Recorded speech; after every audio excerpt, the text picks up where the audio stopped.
name's Laura, and welcome to today's anatomy lecture for yoga teachers. Today we're looking at the anatomy of the core. I'd recommend having the PDF of these slides available so you can see that closer up as we go through this lecture. So let's dive on in. To begin with, let's consider what is the core. If I was to say to you, place your hand on a part of your body that you connect with as your core, where's that hand going? I'd imagine most of you have put your hand on your tummy.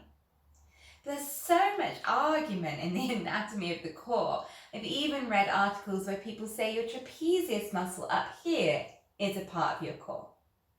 What about if I was to ask you how many muscles make up your core muscles? Again, one might think that there was an easy answer to that, but sadly there isn't. There's much disagreement and much debate. Some people have even said there's as many as 32 muscles that make up your core, including muscles in your backside, muscles coming like the psoas coming all the way up and through, muscles in your back like the latimus dorsi and the trapezius. But I don't think that's what we think of when we say the core. So if you were to Google what muscles make up the core, what is the core, what is core strength, there is a lot of disagreement. And why is that? It's because breaking your body down into bits and pieces is not factually correct. Anatomy as a whole, as it is taught, is just a way of trying to understand the human experience. But we're not a car. We can't be broken down into bits and pieces that you can go and get a replacement part for. You are this marvel of a biological structure where everything is interconnected. Your muscles connect through from one to the other through lines of fascia. Your muscles become your ligaments, become tendons, become bones. Everything is interweaved together and everything works together. Which is why when we try to break that down into bite-sized pieces for education, no one can quite agree. So what are we going to do about this? And does the term the core have any value to it if no one can agree on its meaning? So yes, I think as a yoga teacher there is value in you understanding what people mean when they speak about their core. It's because it's a word that is in everyone's vocabulary. Every student will have heard of the term. They've had doctors say, oh, if you're having back trouble, go to yoga and strengthen your core. Or, as we have in our picture here, use your abs, build core strength. It's a popular term. So it's important that we know how to intelligently speak to our students about the core. So for the sake of clarity and function, we're going to consider your core today as your main abdominal muscles. I really want to demystify this for you. And then as a yoga teacher, I want you to be able to demystify for your students the elusive core, what it is, how to strengthen it, how to use it. And for that, let's just make an agreement between you and me. We're talking about the abdominal muscles, knowing that other muscles do work with it, do flow through it, and do connect. So as a reference point, let's start right at your belly button. And this is a useful place to begin our explorations. So the belly button, or the umbilicus, if you want to use the proper term. This is a key landmark in the body. And when you are motionless, the belly button is really around your center of gravity. From our early time of developing in the womb, it is our portal for nutrition, through development, and throughout our life actually. It remains central to wellness, to our emotions, to our energy, to our personal power. It's Manipura chakra area. It's also an area many people feel self-conscious about. I used to think it was just women that, we were always taught to draw the belly in, to suck your tummy in, to make this area smaller, and we hold it tense. but actually it happens for the guys as well. That's an area many people are self-conscious about. So what is important about this area of the belly button and the surrounding area of your abdomen? It houses major vital organs. So in there you've got your liver, your spleen, pancreas, stomach, large intestine, small intestine, gallbladder, appendix. That is a lot packed into this area of the abdomen. And actually one of the prime functions of your core abdominal muscles is to be a layer to keep this lot secure, to keep all those organs in the right place. You don't want them falling out. Oops, there's my stomach on the floor. And so you think of your abdominal organs first and foremost, your abdominal muscles, to keep your organs secure. So these organs are covered and held in place by 4 abdominal muscles, which completely encase the organs, coming around the front, the side, and to some degree around the back as well, and connecting through fascia. So let's start by just thinking about the front. Think of this whole area here when you think of your core abdominal muscles that fully wrap around. Now your 4 core abdominal muscles, we're going to look at each one in turn. First of all, what I want you to know is that your 4 core abdominal muscles are not prime movers.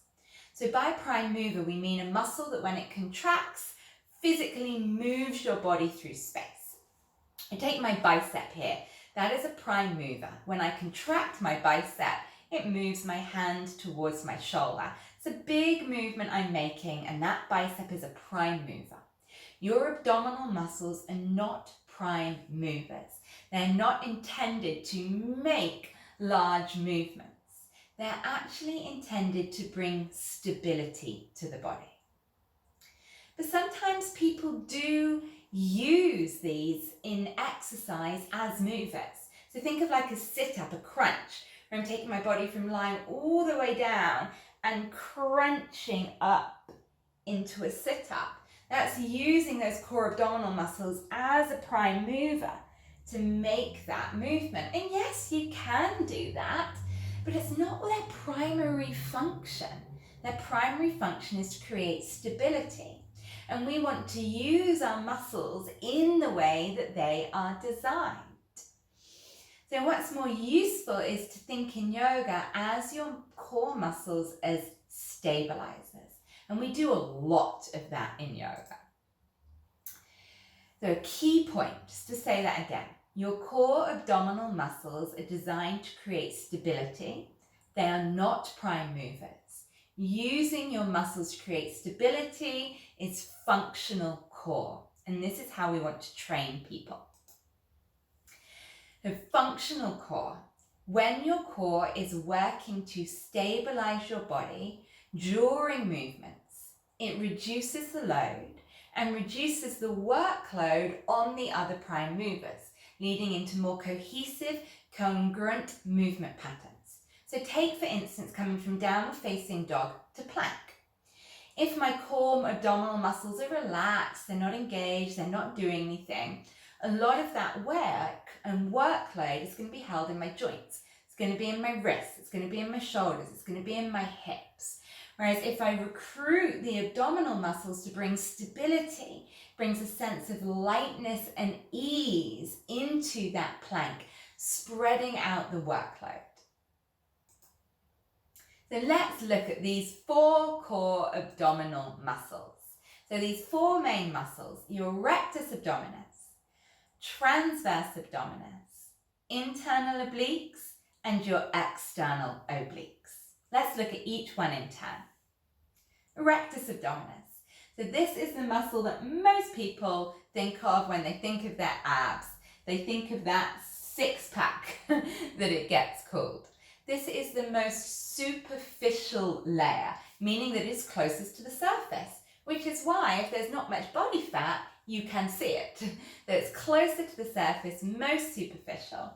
It originates out of the bottom few ribs comes all the way down the front and attaches to the top of the pubic bone here. When you contract your rectus abdominis, so to contract meaning to make it shorter, to draw it in, it's going to bring the spine into flexion. So if you think, for instance, of crow pose, or you've got crane there as well, or cat-cow, anything where you're actively rounding the body, you are using those rectus abdominis to bring you into spinal flexion. So just try that right now. Bring your hands here, draw the belly button back, and think of these muscles contracting. Maybe just, it's not very nice, but I'm drawing my rolls. It's not a six-pack. Closer together. Draw those rolls and round. Lift up. So with your hands, spread them out, then gather the fingers together and round in. So spread out, gather the fingers together and round in. So that is what happens when you contract rectus abdominis. So that simple sit-up shape. So what poses stretch rectus abdominis? Think coming from my ribs to the pubic bone. It's going to be anything that takes these two parts further away from each other. So cow of cat-cow, cobra pose, camel, any back bend you can in fact think of as a front body stretch, lengthening out rectus abdominis. So what function does rectus abdominis have in yoga? As I said, we're not really interested in that prime movement. It helps to support, stabilize, protect the lower back. Now those are all tricky words. I try to avoid using words like protect the back. So it implies that there's something inherently weak about your back. So what is it that it's doing in this function? So your rectus abdominis can be applied to stabilize your body and prevent lordosis. So lordosis is this excessive arch in the lower back, okay? Overarching right through that lower back. Now, if you think anytime I come to that back bend, I'm stretching out my rectus abdominis. So therefore, if I actively contract my rectus abdominis, I'm not going to be able to come into this overarch here. So especially in a back bend, it can be really useful to gently, about 20 to 30% of your capability, contract through the bottom half of rectus abdominis, so you're more flat in the back here, and then draw the back bend up into the upper back, into the thoracic spine and opening the chest. So you can see the two difference here, this overarch here and the lady's back almost straight. This much more stabilized lunge, which has just got light engagement of the rectus abdominis to stop me from overarching that lower back. Let's move on. So your internal and external obliques. So really for our purpose as yoga teachers, it's simple enough to consider these as one set of muscle, to consider what they do together. You don't have to think of them separately.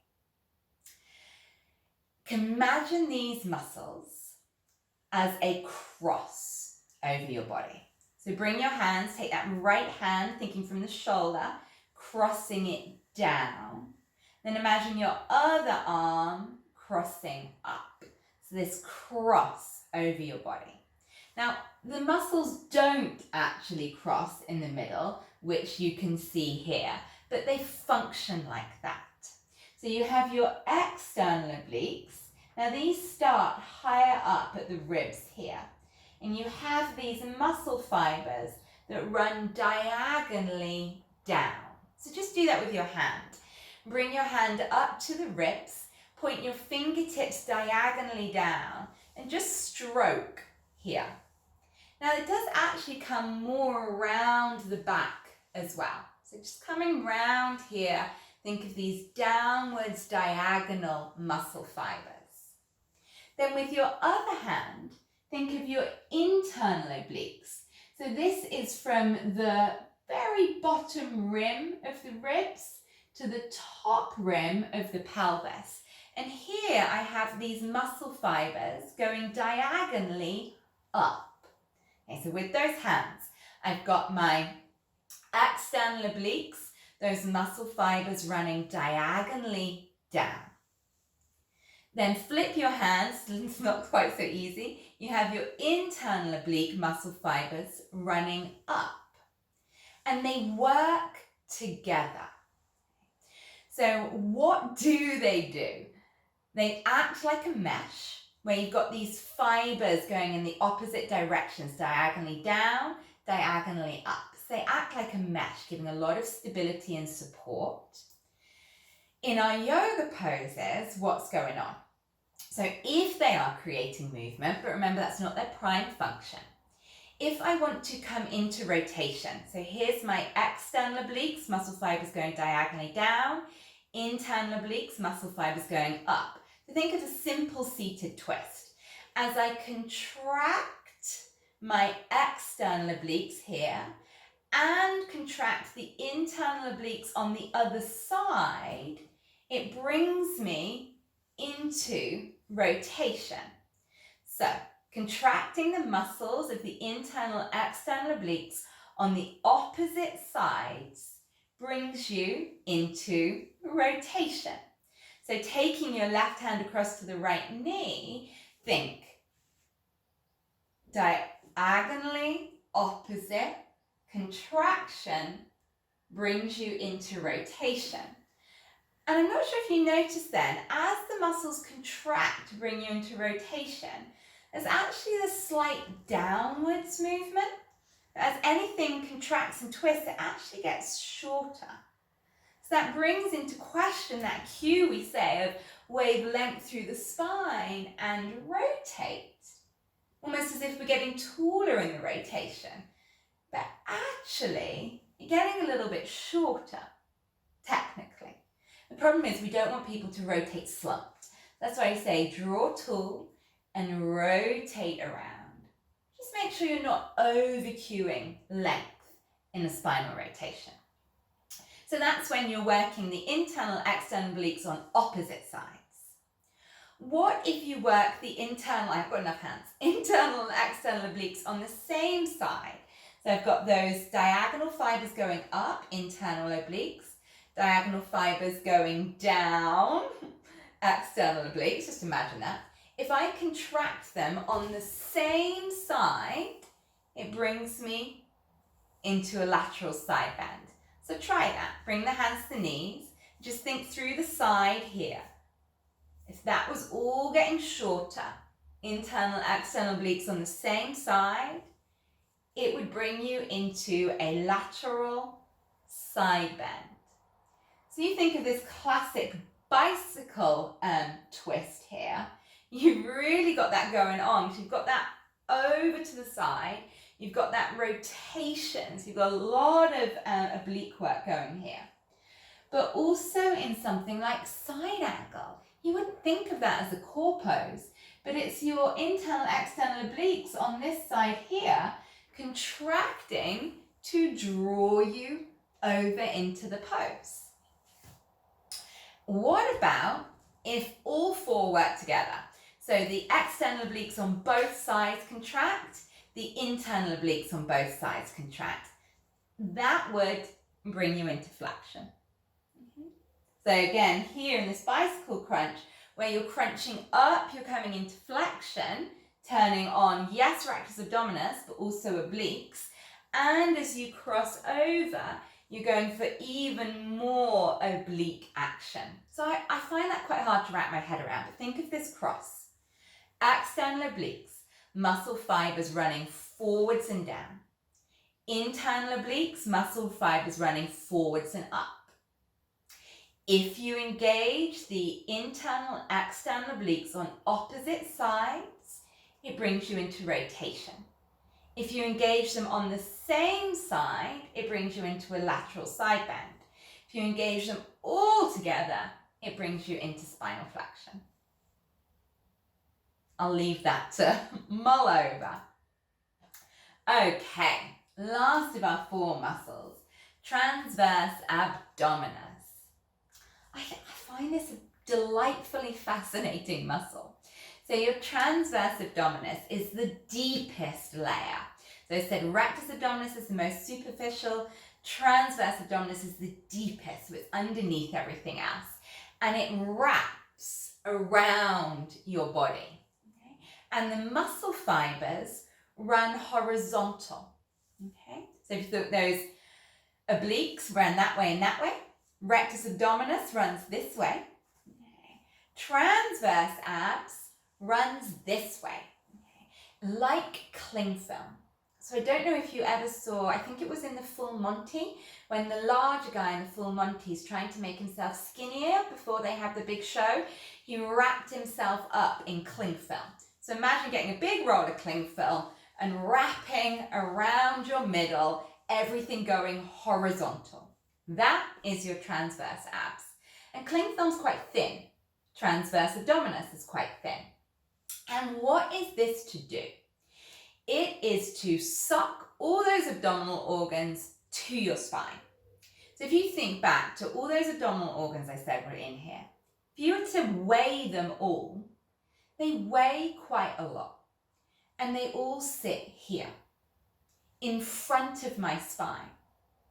So if I didn't have any muscles hugging them tight to my spine, that weight of carrying my organs around here all the time, I'd start to slump forwards, my organs would pull forwards. Whereas what this does is it hugs everything in tight to your spine, really supporting those abdominal organs. You can think of it like you've just made a baguette and you've put too much filling in. The filling's your abdominal organs. And then you grab your cling film and you wrap it around that baguette and suddenly it holds the filling in. I'm hoping that's making sense. So there's no primary movement really connected with this. To some degree, you can just think of it as making you a little bit taller, helping you draw in. So I kind of think of it like toothpaste. If I'm squeezing up from the bottom of a toothpaste tube, getting longer. Or you can think of it like wearing a corset. Once you've done the corset up tight, you know all the fat bits, they kind of get squeezed up and out the top of the corset, giving that fabulous cleavage as you squeeze everything up. So to some degree in a pose, when we ask you to draw in and up and get longer, yeah, you're going to be using your transverse abdominals to do that. So what is your favorite core pose? What do you think of when you think of core poses? You probably think of things like sit-ups, Navasana maybe, where they're being used as a prime mover. My favorite core pose is Trikonasana, triangle. Now, if you Google yoga poses for the core, I bet you won't get triangle coming up. But let's break it down. So, I don't want to be overarching in the triangle. I want to keep a fairly neutral spine without pressing into that curve, that lordosis in my lower back. So I'm going to have a slight crunch, slightly drawing my pubic bone and my ribs towards one another. Okay? Just giving me stability and support there. So now I've got a little bit of abdominal engagement through rectus abdominis. Now I'm going to bring one out, arm out, and reach long. That drawing in and up long, that's my corset. So there's my transverse abdominis. Then keeping those two muscles engaged, and then going to take that lateral side bend as the hand comes down towards the shin. So that's then engaging the internal external obliques on the same side. Then I'm going to add rotation as I turn the chest to face the long edge of the mat, which is also using internal external obliques on the other side. So if you work this intelligently, which we're going to do, you will really feel your abdominal muscles in this. All 4 core abdominal muscles have something to do to stabilize you in triangle Trikonasana. So let's recap on some takeaways. Teach your students how to engage their core abdominal muscles. Demystify it for them. Use them to bring stability and function to their yoga. There's no point being able to do 100 sit-ups and then not know how to use your core when you're picking something up, dealing with an unwieldy shopping trolley. We want functional core designed for everyday movement. So teach your students how to engage their abdominal muscles, what they are, how to use them to bring stability. Avoid using generic meaningless cues like engage your abs, suck in your belly, engage your core. Not many students will know how to do that well. They'll just think, oh, pull my belly in. And we've already got so much tension of that. Belly in, chest up. So when you say engage your core, engage your abs, people just go and that is not core abdominal strength. Focus on the transitions between the poses. That's one of the juiciest bits for functional core. So I'm hoping that's made some sense and demystified and simplified things, but we've really got to put this into movement. So I look forward to taking you through a functional core anatomy yoga practice. Thank you for your attention. Thank you for watching. I'll see you on the mat.